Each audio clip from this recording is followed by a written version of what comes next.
இதெல்லாம் வந்துட்டு பேசக்கூடாதுங்கிறாங்க, எடிட் பண்ணிடுவாங்க பேசணும். வந்து சீமான்ட்ட பிடிக்காத ஒரு விஷயம் இப்ப என்ன அப்படின்னா, கரெக்ட், இந்த டைம் ஆனா அப்படி இருக்கலாம். ஆனா கடந்த இதுக்கு முன்னாடி எல்லாம் என்ன பண்ணிட்டு இருந்தாங்க? ஹாய் மக்களே, these boys from French kurma. நம்ம சேனலை ஃபர்ஸ்ட் டைமா பாக்குறீங்கன்னா சப்ஸ்கிரைப் பண்ணிட்டு பாருங்க. இன்னைக்கு எதை பத்தி பேச போறோங்கிறத தம்பி சொல்லுவாரு. ஆக்சுவலாக இன்னைக்கான விளாக் இது வரைக்கும் நீங்கள் நம்ம சேனலில் பார்த்துருக்கே மாட்டீங்க. ஒரு டிஃப்ரெண்ட்டான விளாக். என்னன்னா, நம்ம கோயிலுக்கு போயிருக்கோம், அதை பற்றி பேசியிருக்கோம், இல்லை சாப்பிட போயிருக்கோம், அதை பற்றி பேசியிருக்கோம், இல்லை ஏதாவது ஒன்று டிஃப்ரெண்ட்டாக ஏதாவது ஒரு வீடியோ பண்ணிட்டு இருந்திருக்கோம். ஆனால் இது கும்பாபிஷேகம் அந்த மாதிரி திருவிழா அந்த மாதிரி போயிருக்கோம்.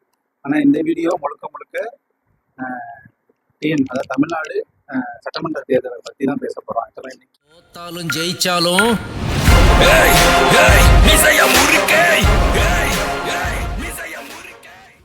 வேலைக்கிழமை போலிங் முடிஞ்சிருச்சு. நாங்கள் எல்லாருமே ஓட்டு போட்டுட்டோம். ஓட்டு போட்டுட்டு ஏன்டா எலெக்ஷனை பற்றி பேசுறீங்கன்னா, நாங்கள் ஆல்ரெடி போட்டிருக்கோம். எங்கள்கிட்ட பேசுறதுக்கு நிறைய இருந்துச்சு, பேசிட்டு இருக்கோம். எங்களுக்குள்ள ஏன் பேசலைன்னா, நாங்கள் பேசுறது யாராவது ஒருத்தரையோ 2 பேரையோ மன கஷ்டமாச்சிருக்கோம், இல்லை இன்ஃப்ளூயன்ஸ் பண்ணி நாங்கள் இவங்கள பற்றி பேசிட்டோம், அவங்களுக்கு போய் ஓட்டு போடுவோம், இல்லை இவங்களுக்கு போடக்கூடாது ஏதாவது சொல்லிடுவோமோன்ற ஒரு கியூரியாசிட்டினாலையும் ஒரு கான்சியஸ்னாலையும் தான் நாங்கள் அதை பற்றி பேசலை. அதை பற்றி ஒரு இடத்துல கூட வராது. 2-3 இடத்துக்கு போயிருப்போம். அங்கேயுமே கட்சி மீட்டிங்லாம் நடந்துச்சு. அந்த வீடியோலாம் எடிட் பண்ணிட்டோம், டெலிட் பண்ணிட்டோம். அதில் ஒரு சில இடத்துல கட்சி கொடிகள்லாம் பறந்துச்சு. அதையுமே நாங்கள் பிளர் பண்ணோம். எங்களால் முடிஞ்ச அளவுக்கு கட்சி பற்றி எந்த வீடியோவுமே வந்திருக்காது ஆஸ் ஆஃப் நவ். அதாவது ஏப்ரல் 23 வரைக்கும் வந்திருக்காரு. இந்த வீடியோவுமே ஏப்ரல் 23 உங்களுக்கு வராது, ஒரு 2-3 நாள் கழிச்சு தான் வரும். அதுக்கு முன்னாடி இந்த வீடியோ எதுக்குன்னா, எங்களுக்கு ஒரு ஒப்பீனியன் இருக்கு. ஏன் இவங்க வரணும், ஏன் இவங்க வரக்கூடாது, எதுக்காக இவங்களுக்கு போடணும், எதுக்காக இவங்களுக்கு போகக்கூடாதுன்றது டிஃப்ரெண்ட் ஒப்பீனியனை நாங்கள் இப்போ ஷேர் பண்ணுறோம். அப்படியே ஒன்று ஒன்றா கேளுங்க. இது கொஞ்சம் டிஃப்ரெண்ட்டான விளாகாக இருக்கும். இந்த வீடியோ வந்து பார்த்தீங்கன்னா யார் மனசையும் புண்படுத்துகிற மாதிரி இருக்காது. ஏன்னா ஒரு ஜாலிக்கு எங்களோட எக்ஸ்பீரியன்ஸ் வந்து நாங்கள் ஷேர் பண்ணுறோம். ஸோ அதை வந்து ஒரு ஃபன்னாக கூட நீங்கள் எடுத்துக்கலாம், இல்லை ஒரு என்ன சொல்கிறது, ஒரு நியூஸ் கேதர் பண்ண மாதிரி கூட எடுத்துக்கலாம். ஆனால் சீரியஸாக எடுத்துக்க வேணாம். நாங்கள் வந்து நம்ம எவ்வளோ எலெக்ஷனில் ஓட்டு போட்டிருப்போம். அந்த எலெக்ஷன்லாம் ஓட்டு போட்டால் ஒரு நார்மலாக போய் நம்ம எலெக்ஷனில் ஓட்டு போடுறோம், ஒரு ஜனநாயக கடமையை வந்து ஆட்டுறோம் அப்படிங்கிற ஒரு ஃபீலிங் தான் இருக்கும். என்ன வந்து ஒரு 2 கட்சி மாறி மாறி வரும், பெரிய போட்டி இருக்காது. நமக்கே தெரியும், புதுசாக யாராவது இருந்தாலும் இவங்களாம் அந்தளவுக்கு ஜெயிக்க போகிறது கிடையாது, நமக்கே தெரிஞ்சிடும், ஓரளவுக்கு ரிசல்ட்டே தெரியும். அதனால வந்து ஒரு நார்மல் எலெக்ஷன் மாதிரி தான் இருக்கும். நம்ம போய் கரெக்டாக ஓட்டை போட்டுருவோம், வந்துடுவோம். இப்படி தான் வந்து நான் பார்த்த மற்ற எலெக்ஷன்லாம் போச்சு. ஆனால் இந்த எலெக்ஷன் வந்து புதுசாக விஜய் வந்து களத்தில் வந்திருக்கனால வந்து மக்கள் மத்தியில் ஒரு நல்ல ஒரு இது இருந்துச்சு, ஒரு போட்டி, அந்த மாதிரி ஒரு எக்ஸைட்மெண்ட் இருந்துச்சு. நிறைய பேர் காலையிலேருந்தே போய் ஓட்டு போடுறது, அது மாதிரி வந்து ரொம்ப கொஞ்சம் நல்ல ஒரு எக்ஸைட்மெண்ட்டாக போய் ஓட்டு போட்டுட்டு இருந்தாங்க. அதையே பார்க்க ரொம்ப வித்தியாசமாக இருந்துச்சு. நான்லாம் வந்து காலையில் இன்னைக்கு சீக்கிரமாகவே போயிட்டேன். போகும்போதே நல்ல க்ரௌடு, அதுவும் யூத் வந்து நிறைய பேர் வந்து ஓட்டு போடுறாங்க. அதே மாதிரி வந்து சோஷியல் மீடியாலாம் வழக்கம் போல் வந்து எல்லா கட்சியும் சப்போர்ட் பண்ணி நிறையா வீடியோஸ்லாம் வரும். அதை வச்சு நம்ம அந்த வீடியோஸ் வச்சு நம்ம முடிவு பண்ண முடியாது. ஏன்னா ஒருத்தவங்களும் ஒரு வீடியோக்கு சப்போர்ட் பண்ணுவாங்க கட்சிக்கு, அந்த மாதிரிலாம் போவாங்க. எனக்கு 2 மூவி கொடுங்க. உனக்கு பிடிக்குமா? எனக்கும் பிடிக்கும். அதாவது என்ன தெரியல, வேற பாயிண்ட். ஆக்சுவலாக ஸோ விஜய் வந்தார், விஜய்னால இவ்வளோ மாற்றங்கள் இருக்குது. அதை அடுத்து நம்ம நெக்ஸ்ட்டு பேசுவோம். ஸோ இந்த ஒரு மாற்றத்துக்கு இந்த ஒரு இது கொண்டு வரணும்னு நினச்சது வந்து ஒரு பெரிய ரீசன். ஏன்னா அதெல்லாம் விட்டுட்டு வந்துட்டாரு, பெரிய பெரிய சம்பாத்தியம். அவர் இதுக்கு மேலே என்ன பண்ண போறாருன்னா தெரியாது. நல்லது பண்ணுறாரா, இல்லை மற்ற கட்சிங்க மாதிரி ஸ்லோவாக இருக்காரா, இல்லை லேர்ன் பண்ணிக்க போறாரா, அதெல்லாம் பிரச்சனை இல்லை. இதுக்கு முன்னாடி அவர் பண்ணியிருக்காருல்ல, அது எல்லாமே கொஞ்சம் இம்ப்ரெஸ் ஆன விஷயம் தான். என்னன்னா, என்ன சொல்றது, எவ்வளோ பகையா இருந்தாலும் டெத்துக்கு போகணும்னு சொல்லுவாங்க. அவர் எவ்வளோ மறைமுகமா நிறைய பேர் டெத்துக்கு, அதாவது சோசியல் ரீதியா இறந்தவங்க, அனிதா டெத்துக்கா இருக்கட்டும், கூடாங்குளத்துல இறந்தவங்க டெத்தா இருக்கட்டும், சாத்தான்குளத்துல இறந்தவங்க டெத்தா இருக்கட்டும், எல்லாத்துக்குமே தனியா போயிருக்காரு. தெரியாத அளவுக்கு நம்ம ஜல்லிக்கட்டு போராட்டத்துல வந்து உட்காந்துருக்காங்க.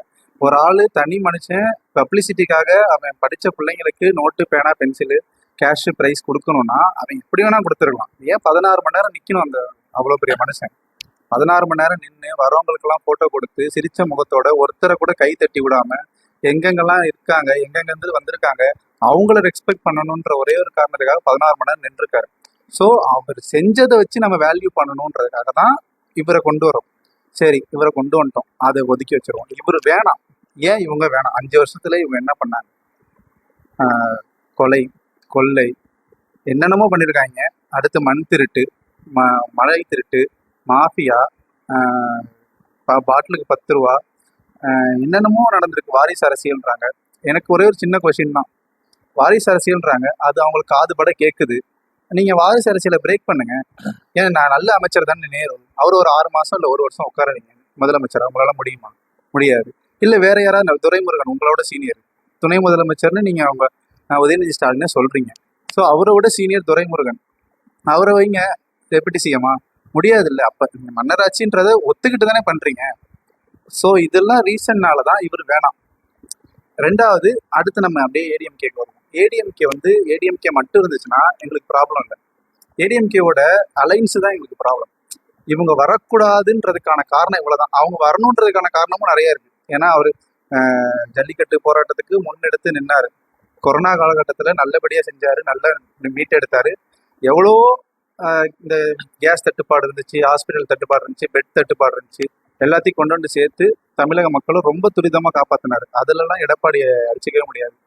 அதே சமயம் அவரு நமக்கு வந்து கோ பேக் மோடி, நமக்கு வந்து பாசிசம் வேணாம், பிஜேபியோட இது வேணாம், நம்ம உறவு வேணாம் அப்படின்னு நம்ம வந்து ரொம்ப பற்றோட இருக்கும். ஆனா அவங்க ஒரே ஒரு இது, அந்த 2021 தேர்தலில் பாஜகவும் நாங்களும் கூட்டணி இல்லைன்னு சொல்லியிருந்தாங்கன்னா கண்டிப்பா அவர் தான் வந்திருப்பாரு. இவர் வந்து இப்போ ஒரு 15 வருஷமா போராடிட்டு இருந்த ஒரு தலைவனை பத்தி இவர் பேசுறேன் இருக்காரு. ஒரு நாள் நான் வந்து பாத்தீங்கன்னா நாம் தமிழரை பத்தி தான் பேச போறேன். ஏன்னா அவங்க ஆல்ரெடி ஒரு கட்சியை பத்தி பேசிட்டாங்க. இப்போ பாத்தீங்கன்னா அவங்க வந்து ஒரு 15 இயர்ஸ் 16 இயர்ஸா இருக்கிறாங்க களத்துல. அவங்களோட இது பாத்தீங்கன்னா இப்ப என்ன சொல்றது, வாய்ப்பு வந்து எல்லாருக்கும் கொடுத்தாதான், ஒரு சான்ஸ் கொடுத்து பார்த்தாதான் அவங்க வந்து என்ன பண்றாங்க, மக்களுக்கு என்ன பண்றாங்க, நல்லதா இல்லை இல்லை. அவங்களும் இதே மாதிரி நார்மலா இப்போ இவர் சொன்ன மாதிரி தான், விஜய் வந்தா பண்றாரோ பண்ணலையோ அதே தாட்ஸ் தான். பட் ஆனால் நம்ம வந்து என்னன்னா ஒரு சான்ஸ் கொடுத்து தான் பார்க்கணும். இதை வந்து நம்மளோட லைஃப்லையுமே அது வந்து ஒத்து போகும். இப்போ நம்மளுக்குமே நிறைய இடத்துல நம்மளுக்கு இப்போ எங்கேயா இருக்கட்டும், ஸ்போர்ட்ஸாக இருக்கட்டும், இல்லை ஒர்க்கிங் பிளேஸாக இருக்கட்டும், ஒரு சான்ஸ் கொடுக்குறப்ப தான் நம்ம யாருங்கிறத ப்ரூவ் பண்ண போகிறோம். ஆஃப்டர் தட் நம்ம மேலே மிஸ்டேக் இருக்கா, ஓகே, அதை வந்து நம்ம அனலைஸ் பண்ணிக்கிட்டு ஓகேங்கிற மாதிரி நம்ம ஒரு அக்செப்டன்சியோட இருக்கணும். ஸோ அந்த ஒரு தாட்ஸ் தான். வேற வந்து இவங்க வந்து பிடிக்காது, எனக்கு இவங்க பிடிக்காது அதனாலலாம் கிடையாது. சீனியாரிட்டி பிரகாரம் இப்போ கார்பரேட்டே எடுத்துக்கோங்களேன். இப்போ வந்து பார்த்தீங்கன்னா நிறைய இதாக இருக்குது. என்ன சொல்றது, ஒரு எக்ஸாம்பிளே பார்த்தீங்கன்னா ஒருத்தர் 3-4 இயர்ஸாக ஒர்க் பண்ணுறாரு, நல்ல ஒரு இதில் இருக்கிறாரு.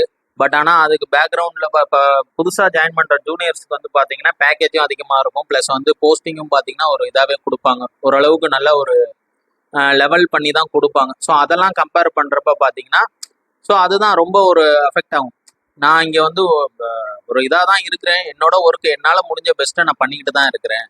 சான்ஸ் தான் கேட்குறாங்க, வேற ஒன்றும் வந்து என்ன சொல்றது, நீங்கள் வந்து போடுங்க போடாதீங்க அது அடுத்த விஷயம். பட் ஆனால் நம்மளுக்கு ஒரு சான்ஸ் கொடுங்க.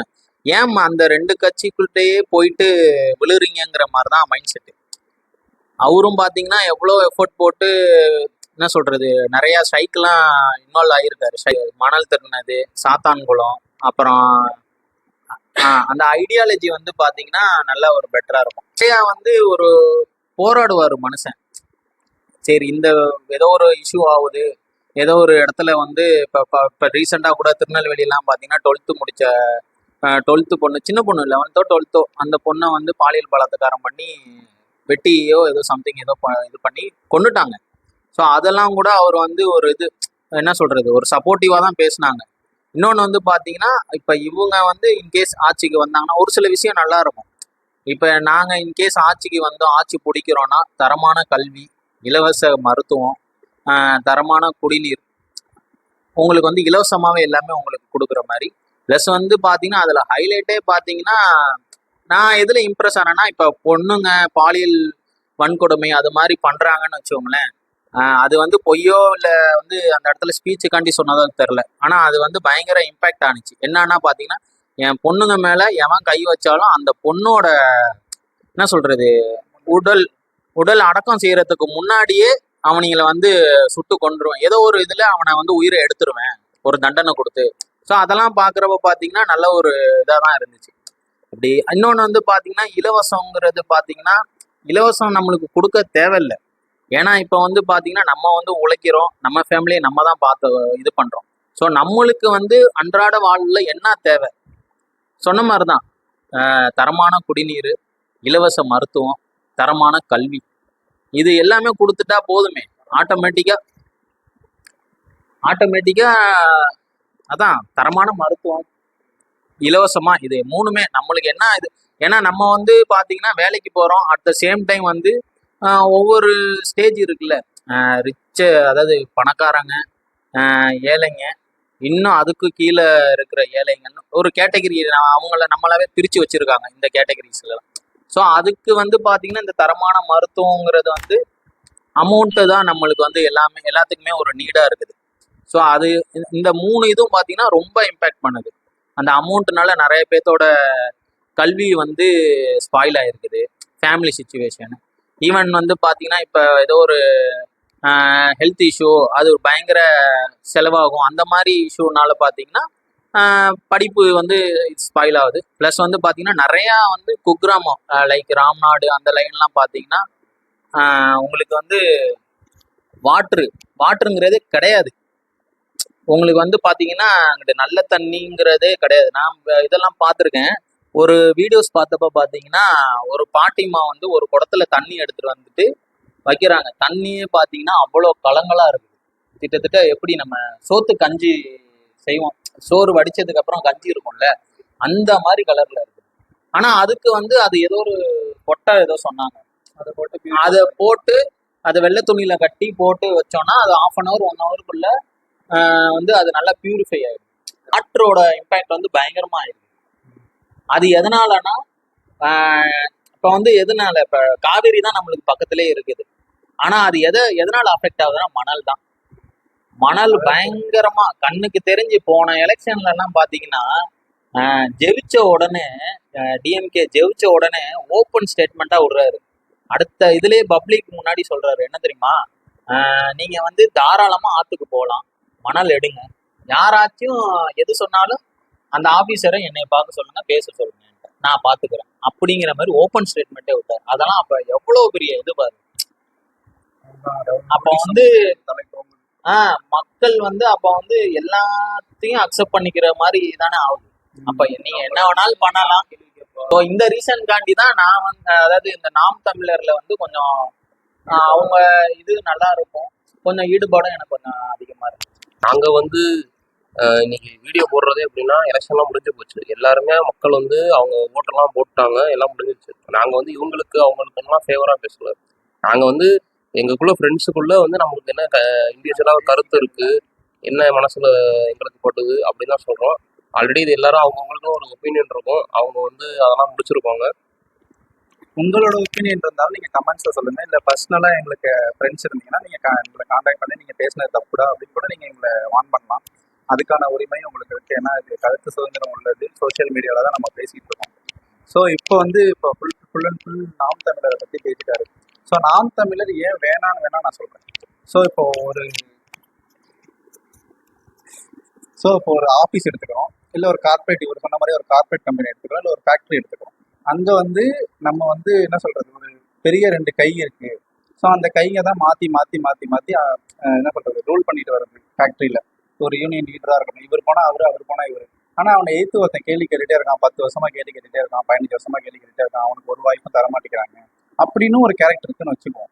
அதுதான் இப்போ தமிழ்நாட்டில் நடந்துட்டு இருக்கு. ஸோ அப்படி இருக்கும்போது நல்ல அறிவோட, ஒரு படிப்போட, ஒரு நல்ல ஒரு லாஜிக்கலோட ஒரு பையன் வந்து ஜூனியராக ஜாயின் பண்ணுறான்னா, அந்த அடி வாங்கினவன் என்ன பண்ணுவான், ஜூனியரை ட்ரெயின் பண்ணுவான்.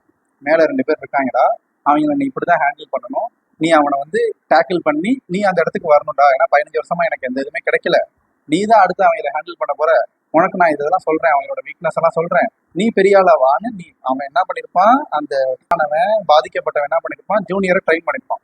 ஆனா இங்க அப்படியே ஆப்போசிட்டா நடந்திருக்கு. அந்த டேக்கிள் ஆனவனு சேர்த்து ஜூனியரை டேக்கிள் பண்ணானா ஜூனியர் எப்படி வளருவான்? உனக்கு அந்த எக்ஸ்பீரியன்ஸ் இருந்துமே உனக்கு வாய்ப்பு கொடுக்கலன்றதான் உன்னோட ஆதங்கம். ஸோ அப்போ வாய்ப்பு கொடுக்கலன்றப்பயே இன்னொருத்த வாய்ப்பை தேடி வரப்ப அந்த வாய்ப்பை நான் உனக்கு வாங்கி தரேன்னு நீ அவனுக்கு சப்போர்ட் பண்ணியிருக்கணும். நீ என்ன பண்ணியிருக்க, அவங்களோட சேர்ந்து 3வது ஆளாக சேர்ந்துக்கிட்ட. ஸோ அடுத்த ஜூனியரை அடுத்த ஒரு 10 வருஷத்துக்கு அடிப்போம், நான் பட்ட கஷ்டத்தெல்லாம் இவனும் படட்டும், நீ அதை தான் பண்ணியிருக்கீங்க.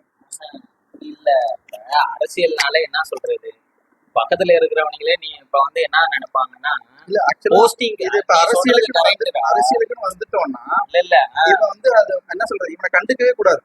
இப்ப இவனுக்கு கீழே ஒருத்தன் வரானா, அவனுக்கு எனக்கு என்ன பாஸ்ட் எக்ஸ்பீரியன்ஸே இல்லை, எனக்கு தேவை அவங்க 2 பேர்த்தையும் அடிக்கணும், நான் அவங்க 2 பேர்த்தையும் அடிக்கிறேன் அப்படின்னா கடைசி ஒரு 1.5 வருஷமா அவங்களோட ஸ்பீச் இருந்திருக்கணும். இல்ல. ஆனா அவங்களோட ஸ்பீச்சா இருக்கட்டும், அவங்களோட கொள்கையா இருக்கட்டும், அவங்களோட பாயிண்ட் ஆஃப் வியூவா இருக்கட்டும், புதுசா வரவங்களோட மேலதான் தாக்குதல் இருந்துச்சே தவிர, இருக்கலாம் நீங்க டிஎம்கே தாக்கி பேசிருக்கலாம், ஏடிஎம்கே தாக்கி பேசிருக்கலாம், பேசினது எல்லாமே ஒரு பர்சன்டேஜ் கணக்குல பார்த்தா 25 to 30% தான். இதை நான் ஏதாவது தப்பா பேசினா நீங்க கமெண்ட்ல சொல்லுங்க, இப்ப சொல்லுங்க. ஆமாண்டா, இப்ப நீ சொல்றது கரெக்ட் தான். பட் ஆனா அவங்க தான் 10-15 வருஷமா தான் அவங்கள கிளின்னு கிழிச்சிட்டு பேசிட்டு எல்லாம் பண்ணிட்டு இருக்காங்க.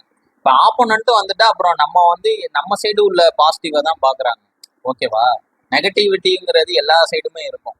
ஈவன் வந்து இப்ப அதான் டிவிகே, நான் இதுலயுமே சொல்றேன், என்டிகே, டிவிகே, டிஎம்கே எல்லாத்துலயுமே நெகட்டிவிட்டின்னு இருக்குது. ஆனா அதுல வந்து நம்ம எவ்வளோ அதை வந்து நம்ம சால்வ் பண்றோங்கிறதுல தான் இருக்குது. பாலிடிக்ஸை என்னோட ஒரு கருத்து என்னன்னா, ஜெயிக்கிறோமோ இல்லையோ முதல்ல சண்டை செய்யணும். சீமான் பண்ணதுல வந்து எனக்கு என்ன ஒரு விஷயம்னா, சீமான் வந்து ரொம்ப நாளா நல்ல கருத்தெல்லாம் சொன்னாரு, எல்லாம் பண்ணாங்க. பட் ஆனா அவரை வந்து எப்படின்னா விஜயகாந்த பண்ண மாதிரி தான் அவரையும் வந்து ட்ரோல் பண்ணி அவர் பண்ண சில காமெடிகள்லாம் எடுத்து எடுத்து போட்டு பெருசாக்குவாங்க. ஆனா எனக்கு வந்து சீமான்கிட்ட பிடிக்காத ஒரு விஷயம் இப்ப என்ன அப்படின்னா, அவர் வந்து ரொம்ப விஜயவே வந்து இது பண்ற மாதிரி இருக்கும். விஜய் வந்து இப்பதான் புதுசா வராப்புல. அப்படி இருக்கும்போது நீங்க என்ன பண்ணணும், ஆல்ரெடி வந்து ஆட்சி பண்ண 2 கட்சி இருக்கு, அதுல ஏதாவது மிஸ்டேக் இருந்தா அதை சொல்லி அவங்கள தான் நீங்க டார்கெட் பண்ணணும். பட் ஆனா வந்து இதை பண்ணும்போது வந்து நிறைய மக்களுக்கு எப்படி தெரியும்னா, ஒருவேளை இவர் அந்த கட்சியில போய் சேர்ந்திருக்காரோ, அவங்கள்ட்ட சைலண்டா ஒர்க் பண்ணி இவனை வந்து காலி பண்ணணும்னு நினைக்கிறாங்களோ அப்படிங்கிற மாதிரியே நிறைய பேருக்கு தோணும். ஏன்னா அவங்க வந்து இப்போதான் ஒருத்தன் புதுசா வரான், மேல வரும்போதே அவனை வந்து இது பண்ணணும், அவனை காலி பண்ணணும் அப்படின்னு நினைச்சா எப்படி? நீ வந்து ஏற்கனவே இருக்கிறவங்க வந்து சரியா ஆட்சி பண்ணல அப்படின்னா நீ அவங்கள தானே திட்டணும். புதுசா வரவங்களை திட்டினா அது என்ன நியாயம்? செகண்ட் ஆப்போனன்ட்னு முடிவு பண்ணிட்டா அது யாரா இருந்தா கரெக்ட். அதான் ஆப்போனண்ட்டை பொறுத்த வரைக்கும் இப்ப நாம ஸ்போர்ட்ஸ்லயே பாரு, ஸ்போர்ட்ஸ்லயுமே ஆப்போனண்ட்னா நம்ம ஈவன் நம்மளுக்குள்ளதான் விளையாடுறோம், இருந்தாலும் அந்த இடத்துல என்ன ஆகுது, நம்ம ஜெயிக்கணுங்கிற ஒரு இதுதான், வேற ஒண்ணும் இல்ல.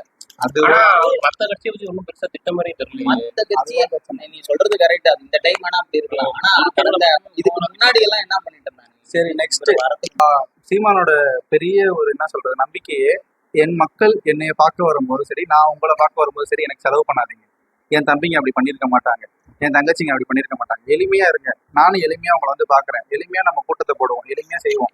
இது எல்லாமே ஒரு நம்பிக்கையில சொல்றீங்க.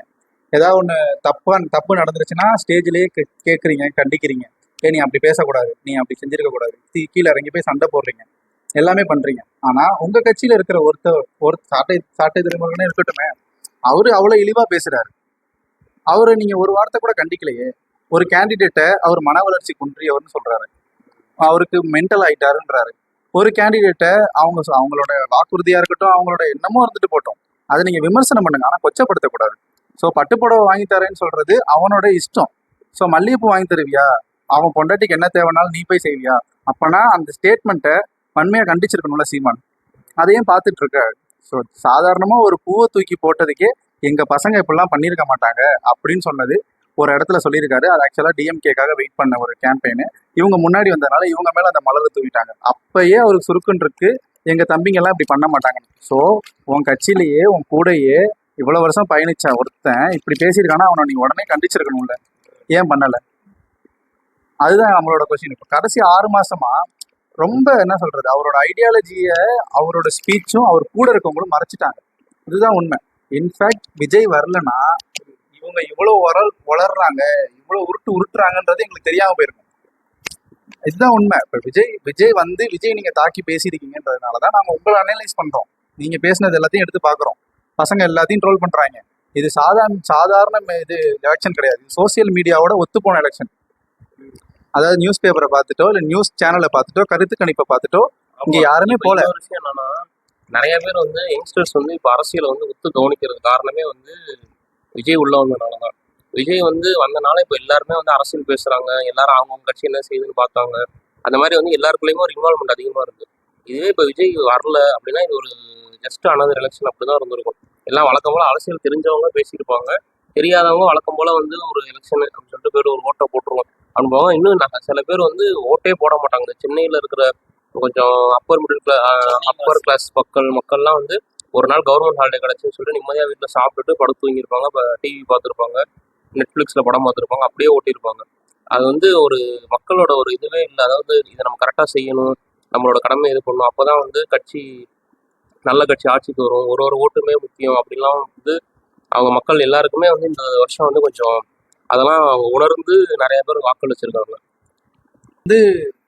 ஆஸ் யூஷுவல் நம்ம வந்து இப்போ தேர்தல் வரைக்கும் நம்ம பேசிட்டோம். ஸோ இன்னைக்கு வருவோம் தேர்தல் நாளன்னைக்கு. ஸோ ஃபர்ஸ்ட் ஆஃப் ஆல் எல்லாரும் ஓட்டு போட்டிருப்பீங்கன்னு நம்புகிறேன். ஸோ இந்த வெளிநாட்டிலேருந்து வந்தவங்க, வெளியூர்லேருந்து வந்தவங்க, இதுக்காக செலவு பண்ணிட்டு வந்தவங்க எல்லாத்துக்குமே ஒரு ஹேட்ஸ் ஆஃப், ஒரு தேங்க்ஸ். ஆஸ் அ ஓட்டராக, ஆஸ் அ டெமோக்ரஸி இந்தியாவில் நான் இருக்கிறதுனால நாங்களும் சரி, எங்கள் சேனல் சார்பாகவும் சரி ரொம்ப தேங்க்ஸ் சொல்லிக்கிறோம், ரொம்ப ஹேட்ஸ் ஆஃப் பண்ணிக்கிறோம். இதில் மோஸ்ட் ஆஃப் த நியூஸ் சேனலாக இருக்கட்டும், ஒரு என்ன சொல்கிறது, ஒரு காமனான பிளாட்ஃபார்மாக இருக்கட்டும், அவங்க பேசினது எல்லாமே இது எஸ்ஐஆர்னால நடந்துச்சு அப்படின்னாங்க. இதில் எனக்கு சுத்தமாக ஈடுபாடே கிடையாது.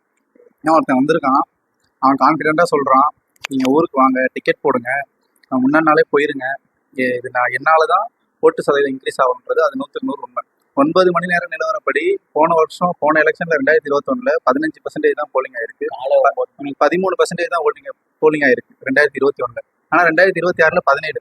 ஸோ அடிச்ச 2 மணி நேரத்துலேயே 4% இன்க்ரீஸ் ஆயிருக்கு. அதுக்கு எல்லா நியூஸ் சேனலும் நான் மாற்றி போட்டுட்ருக்கேன், எஸ்ஐஆர் தான் காரணம். ஸோ எஸ்ஐஆர் வந்து நீங்கள் இன்க்ளூட் பண்ணியிருக்கீங்க. இன்க்ளூட் பண்ணது எல்லாமே நியூ ஓட்டர்ஸ். நீங்கள் பண்ணலைனாலும் எஸ்ஐஆர் பண்ணியிருந்தாலும் பண்ணலைனாலும் அவன் வந்து சேர்ந்துருப்பான். நீங்கள் உருப்படியாக பண்ண வேலை இந்த டெத் ஆனவங்க, ஃபாரின்ல போனவங்க, டபுள் ஓட்டர்ஸ், இங்கே ஒரு ரெசிடென்சி அங்கே ஒரு ரெசிடென்சி, டூப்ளிகேட் ரிமூவல்ஸ், இதை தான் பண்ணியிருக்கீங்க. அதனால சதவீதம் குறையத்தான் செய்யணுமே தவிர கூடாது. அந்த ஒரு மனுஷனால தான் ஏறிச்சு, அதை நம்ம ஒத்துக்கணும், அதுதான் உண்மை. செகண்டு, இதெல்லாம் ஏறிச்சு, ஓகே. இதுக்கு முன்னாடியே சாம்பிள் வந்து புதுச்சேரியிலேயே காட்டிட்டாங்க இது ஏறி இருக்கு அப்படின்னு. அடுத்து நாள் நைட்ல இருந்து டிஃப்ரெண்ட் ஊர்ல இருந்து அவ்வளோ கூட்டம், அவ்வளோ ரஷ். அந்த சிறப்பு பேருந்து இவ்வளோ அரேஞ்ச் பண்ணியிருக்கோம், இவ்வளோ இது செக்யூரிட்டி பாதுகாப்பு இருக்கு, இவ்வளோ என்ன சொல்றது, இவ்வளோ மக்களுக்கு ஃபெசிலிட்டிஸ் பண்ணி கொடுத்துருக்கோன்றீங்க. இன்னைக்கு ஈவினிங் வரைக்கும் என்னால் பஸ்ஸு கிடைக்க முடியலன்னு என் ஃப்ரெண்ட்ஸ் எல்லாம் சொல்லியிருக்காங்க. நேற்று 12 மணிக்கு எனக்கு பஸ்ஸு கிடச்சிருச்சு, எனக்கு டிக்கெட் கிடச்சிருச்சுன்னு ஸ்டேட்டஸ் போட்ட பையன் நான் ஃபோன் பண்ணி காலைல கேட்குறேன், 9 மணிக்கு போட்டியாடான்னு கேட்குறேன். ஆனால் நான் இன்னும் உளுந்தூர்பேட்டையே தாண்டலை, நான் ஊருக்கு வரதே கஷ்டம், ஊருக்கு வந்துமே ஓட்டு போட முடியாது, அதுக்குள்ளே எலெக்ஷனே முடிஞ்சிடும்னு ஒரு என்ன சொல்கிறது, ஒரு ரொம்ப ஃபீலிங்காக, ஒரு உருக்கமாக பேசுகிறான். எனக்கு என்ன சொல்கிறதுனே புரியல. ஏன் அந்த மாதிரி பொங்கலுக்கு இருக்குது டிராஃபிக்கு, தீபாவளிக்கு இருக்குது டிராஃபிக்கு, அப்போல்லாம் நீங்கள் நல்லா தானே பண்ணியிருக்கீங்க, டிராஃபிக்கை நல்லா கிளியர் பண்ணி அங்கே அனுப்பிச்சி விட்ருக்கீங்களே, பொங்கலுக்கு வந்திருக்காங்களே, பொங்கல் செலிப்ரேட் பண்ணியிருக்காங்களே. அப்போது இது அவன் போனானா இவருக்கு தான் ஓட்டு போடுவான்னு முன்கூட்டியே எல்லாத்தையும் செட் பண்ணியிருக்கீங்களா? சரி, அடுத்து நைட்டு 8 மணிலேருந்து பகல் 10 மணி வரைக்கும், பகல் 10 8 மணிக்கும் சிட்டிக்குள்ளே லாரி வரக்கூடாதுன்னு ஒரு ரூல்ஸ் இருக்குது. அது எப்படி இன்னைக்கு மட்டும் சிட்டி ஃபுல்லாக லாரி ஓடி இருக்கு, கண்டெய்னர் ஓடி இருக்கு? இது தேர்தல் ஆணையம் பார்க்கலையா?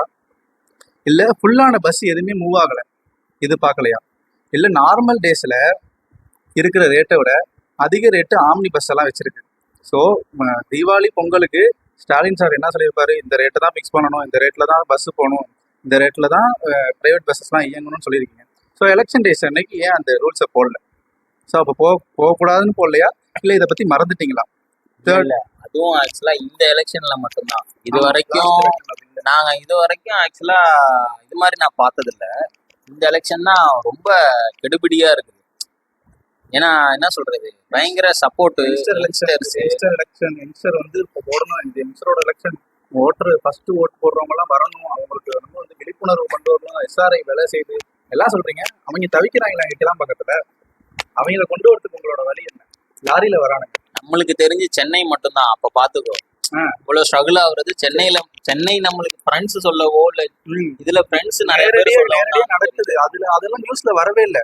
இவ்வளவு ஓட்டு போட்டிருக்காங்க, இவ்வளவு பர்சன்டேஜ் பதிவா இருக்கு, இவ்வளவு மக்கள் இங்க வந்திருக்காங்க, அஜித் வந்து ஓட்டு போட்டாரு, கார்த்தி வந்து ஓட்டு போட்டாரு, முதலமைச்சர் ஓட்டு போட்டாரு, விஜய் ஓட்டு போட்டாரு, எடப்பாடி ஓட்டு போட்டாரு, சிம்பு ஓட்டு போட்டாரு, எல்லாத்தையும் காட்டுறீங்க.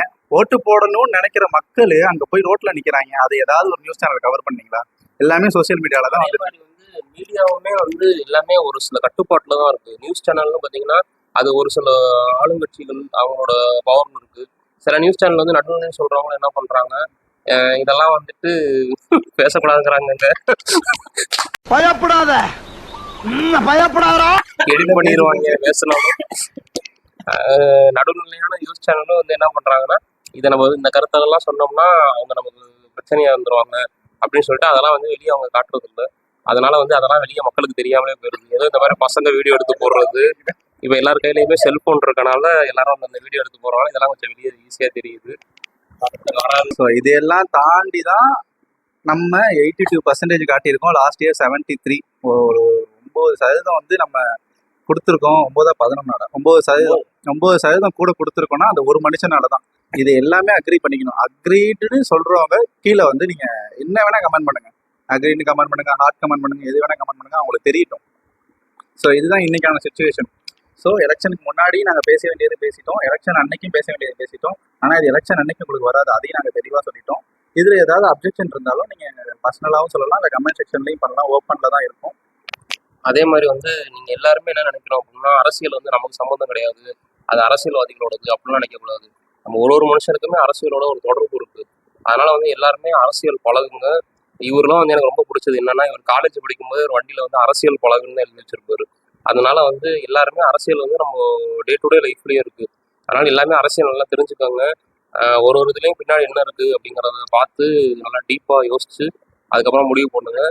உங்களோட இன்னொரு 5 வருஷம் கழிச்சாதான் நல்ல உங்களோட ஏரியாவை சுற்றி எந்த கவுன்சிலர் பேர் என்ன, உங்கள் தொகுதி உங்களோட வார்டு மெம்பர் பேர் என்ன, அவங்களோட சர்க்குலேஷன் என்ன, அவங்க எந்த கட்சியை சார்ந்தவங்க, அடுத்து உங்களோட அமைச்சர் யாரு, உங்களுக்கான கான்டாக்ட் பர்சன் என்னன்னு தெரிஞ்சு வச்சுக்கோங்க. யார் யாரெல்லாம் போட்டி போடுறாங்களோ அவங்க கேண்டிடேட் பேர் தெரிஞ்சு வச்சுக்கோங்க. எந்த கட்சியிலேருந்து வராங்கன்றத தெரிஞ்சு வச்சுக்கோங்க. முக்கியமாக ஒரு 4-5 பேர் வந்து பெரிய ஸ்டாராக இருப்பாங்க. அவங்கள தெரிஞ்சு வச்சுக்கிட்டீங்கனாலே அவங்கள பற்றி நீங்கள் ரிசர்ச் பண்ண இல்லை பேச எல்லாருமே பாயிண்ட்ஸ் கொடுப்பாங்க. உங்களுக்கான ஐடியா உங்களுக்கு தானாகவே வளரும். அப்படிதான் எங்களுக்குலாம் வளர்ந்துச்சு. நாங்கள் எங்களுக்குள்ள பேசிக்கிட்டே தான். அது நாங்கள் எலெக்ஷன் முன்னாடி பேசினது இப்போ நாங்கள் ஒரு டிஸ்கஷனாக பேசி ஒரு வீடியோவும் போடுறோம். ஏன்னா நம்மகிட்ட ஒரு சேனல் இருக்குது, நம்மகிட்ட ஒரு பிளாட்ஃபார்ம் இருக்குது. அதனால தான் நாங்கள் வீடியோவும் போடுறோம். தொகுதி வாரியா இருக்காங்கல்ல, இப்ப வின்னா வராங்கல்ல ஒரு தொகுதியில, இப்ப எக்ஸ் எம்எல்ஏ அந்த மாதிரிலாம் இருக்காங்களே வின் ஆயிட்டு, அவங்க வந்து பாத்தீங்கன்னா ஒரு சிலர் வந்து கண்டினியூஸா எலெக்ஷன்ல வின் ஆயிட்டே இருப்பாங்க. என்னன்னு பாத்தீங்கன்னா அவங்க தொகுதியை வந்து கரெக்டா ப்ராப்பரா பார்த்துட்டு அவங்களோட தேவை என்ன, ஸோ அந்த சர்வீஸ் மக்களுக்கு உண்டான சர்வீஸ் வந்து ப்ராப்பரா கொடுக்குறாங்க. ஸோ அதனால நம்ம வந்து எல்லாரையும் வந்து நாங்க வந்து குறை சொல்றோம் அப்படி கிடையாது.